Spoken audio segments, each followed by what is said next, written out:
ఈ రోజు ఈ వీడియోలో బజూకా అనే సినిమా గురించి మాట్లాడుకుందాం. మమ్ముట్టి గారు, గౌతమ్ వాసుదేవ్ మీనన్ లీడ్స్ గా డీనో డెనిస్ డైరెక్షన్ లో వచ్చిన గేమింగ్ థ్రిల్లర్ ఇది.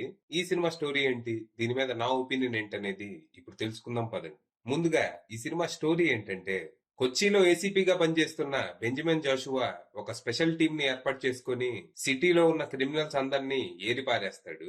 దాంతో సిటీ క్లీన్ అవ్వటంతో పాటు బెంజమిన్ కి తన టీం కి చాలా మంచి పేరు వస్తుంది.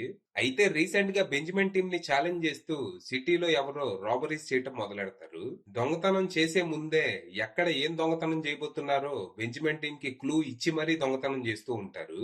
కానీ ఆ దొంగలు హై సెక్యూరిటీ ప్లేసెస్ లోకి చొరబడి విలువైన వస్తువులు కాకుండా ఎందుకు పనికిరాని సామాన్లు దొంగలిస్తూ ఉంటారు. తను తన టీం ఎంత ప్రయత్నించినా అసలు ఆ దొంగలు ఎవరో, వాళ్ళ ఇంటెన్షన్స్ ఏంటో అర్థం కాకపోవడంతో బెంజమిన్ తన ఫ్రెండ్ అయిన జాన్ సీజర్ ని ఇన్వెస్టిగేషన్ లో సహాయం చేయమని హెల్ప్ అడుగుతాడు. ఆ ఇన్వెస్టిగేషన్ లో మిస్టర్ మారియో అనే గేమర్ బెంజమిన్ టీమ్ తో బజూకా అనే గేమ్ ఆడుతున్నాడని బయటపడుతుంది.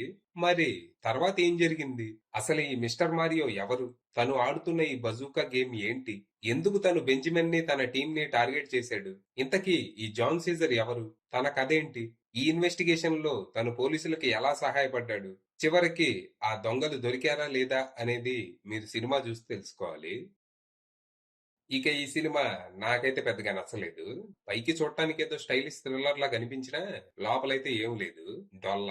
జస్ట్ అదిరిపోయే బ్యాక్గ్రౌండ్ స్కోరు, 5 నిమిషాలకు ఒక స్లో మోషన్ షాట్. స్క్రీన్ మీద హీరోనే ఉండాల్సిన పని లేదు, ఎవరైనా ఉండని, ఏ వస్తువైనా ఉండని, 5 నిమిషాలకు ఒకసారి స్లో మోషన్ షాట్ పడాల్సిందే. అలా చెయ్యకపోతే ఇది స్టైలిష్ థ్రిల్లర్ అని మనం మర్చిపోతాం అనుకున్నట్టున్నాడు దర్శకుడు. ఫస్ట్ హాఫ్ కొంచెం గజిబిజిగా మొదలైనా పర్లేదు, బానే ఉంటది. ఫస్ట్ ఒక పెయింటింగ్ ని విదేశాల నుంచి ఇండియాకి స్మగ్లింగ్ చేసే సీన్ చూపిస్తారు. అయితే ఆ పెయింటింగ్ సిగ్నిఫికెన్స్ ఏంటనేది మనకి క్లైమాక్స్ దాకా తెలీదు, ఏదో ర్యాండమ్ సీన్ లాగా వచ్చిపోద్దంతే. తర్వాత మమ్ముట్టి గారి ఎంట్రీ మంచి హై ఇచ్చేలా ఉంటది. ఆయన టైటిల్ కార్డు కూడా భలే ఉంది. తర్వాత ఒక హాఫ్ అవర్ క్యారెక్టర్ ని, ప్లాట్ ని ఎస్టాబ్లిష్ చేయడానికి వాడుకుంటారు. కానీ ఈ సీన్స్ అన్ని చాలా ర్యాండమ్ గా చిరాకు తెప్పించేలా ఉంటాయి. అంటే అదేదో స్టైలిష్ ప్రెజెంటేషన్ అనుకున్నారు కానీ కొంచెం మెస్సీగా అనిపించింది. ఇక ఎప్పుడైతే రాబరీస్ మొదలవుతాయో అక్కడి నుంచి సినిమా కొంచెం ఇంట్రెస్టింగ్ గా మారుతుంది. దొంగలు క్లూస్ వదలటం, పోలీసులు వాటిని సాల్వ్ చేయడానికి ప్రయత్నించటం, ఇలా ఒక మంచి మైండ్ గేమ్ నడుస్తుంది. ఇక ఇంటర్వెల్ కి ట్విస్ట్ ఏం ఉండదు, ఒక ఫైట్ తో బ్రేక్ ఇస్తారు. ఇక సెకండ్ హాఫ్ లో మైండ్ గేమ్ ఇంకా ఇంటెన్స్ అయ్యి థ్రిల్లింగ్ మూమెంట్స్ కి లోటు ఉండదేమో అనుకున్నా గానీ ఇక్కడ ఇన్వెస్టిగేషన్ మాత్రం కొంచెం పేషెన్స్ ని టెస్ట్ చేసేలా ఉంటది. అంటే తెర మీద ఏమీ జరగకపోయినా బ్యాక్గ్రౌండ్ స్కోర్ మాత్రం ఏదో కొంపలు మునిగిపోయినట్టు ప్లే అవుతానే ఉంటది. ఇది బాగా ఇరిటేట్ చేస్తది. ఇక లాస్ట్ లో అసలు ఈ మారియో ఎవరు, తను ఎందుకు ఇదంతా చేస్తున్నాడనేది చాలా కొత్తగా షాకింగ్ గా ఉంటదని దర్శకుడు ఎక్స్పెక్ట్ చేసినట్టు ఉన్నాడు గాని నాకైతే ఓకే ట్విస్ట్ అనిపించింది. రైటర్ డైరెక్టర్ డీనో డేనిస్ అనుకున్న ఐడియా ఇంట్రెస్టింగ్ గానే ఉంది. వీడియో గేమ్స్ ఆడి ఆడి వాటికి అడిక్ట్ అయిన గేమర్స్ ఒకవేళ రియల్ లైఫ్ లో కూడా గేమ్స్ ఆడటం మొదలెడితే చేసే ప్రతి క్రైమ్ ని ఒక్కొక్క లెవెల్ లా ఫీల్ అయితే ఎలా ఉంటది.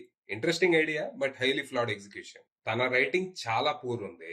సినిమాలో కొన్ని డైలాగ్స్ కి అసలు అర్థమే ఉండదు, ఏం మాట్లాడుతున్నాడు రైడ్ అనిపిస్తుంది. ఫర్ ఎగ్జాంపుల్, స్టేషన్ లో పోలీస్ ఆఫీసర్స్ అంతా కూర్చొని అసలు ఈ దొంగతనాలు ఎవరు చేస్తున్నాడు, వాడి మైండ్ సెట్ ఏంటనేది డిస్కస్ చేసుకుంటూ ఉంటారు.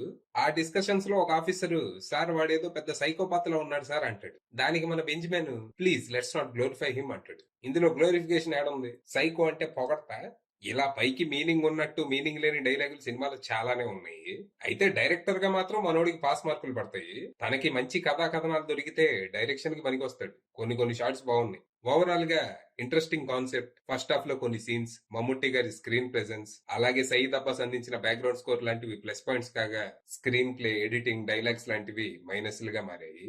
ఫైనల్ గా చెప్పేది ఏంటంటే, ప్రెజెంటేషన్ అట్టట్టు ఉన్నా పర్లేదు, కాన్సెప్ట్ బాగుంటే చాలు అని అనుకునే వాళ్ళు ఈ సినిమా ట్రై చేయొచ్చు. అది విషయం.